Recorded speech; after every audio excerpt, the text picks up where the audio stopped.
parties in the matter of Guernsey versus Hyde. Step forward. Joan Guernsey is suing boutique owner Rona Hyde for the value of damaged dog clothes and children's clothes. Miss Hyde, I'm going to start with you. You had a consignment business.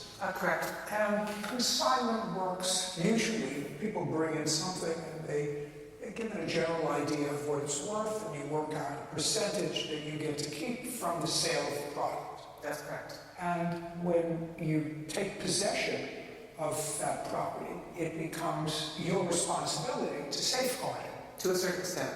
No, to every extent, it becomes your responsibility to safeguard it. Miss Guernsey had a whole bunch of dog clothes that she made. It was part of a business that didn't work out, whatever it was, but she had 1 or 2 boxes. How many? 2 bins. And she brought them into you to sell. So you accepted her merchandise on consignment with the idea of selling it.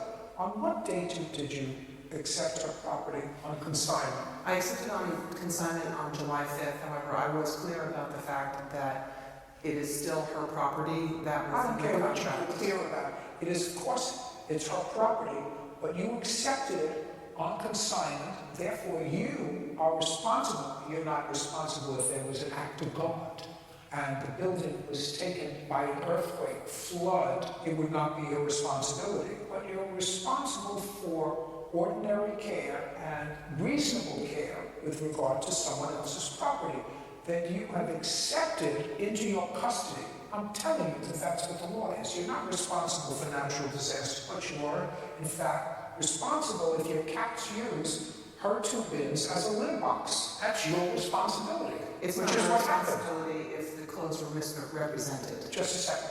Well, you can't tell if the clothes were misrepresented because you accepted them, and it's your business. So that it's your responsibility to look through the 2 bins and say, you know what, this isn't really what you say it is. It's not new, it's not clean, whatever you accepted on consignment. You accepted it, and then your cats used it as a litter box. Your defense is your cats used it as a litter box because the clothes were dirty or smelly to begin with, which attracted the cats. That's correct. Well, there's no way to know that matter because now the cat's urine is all over the clothes and it stinks from cat urine.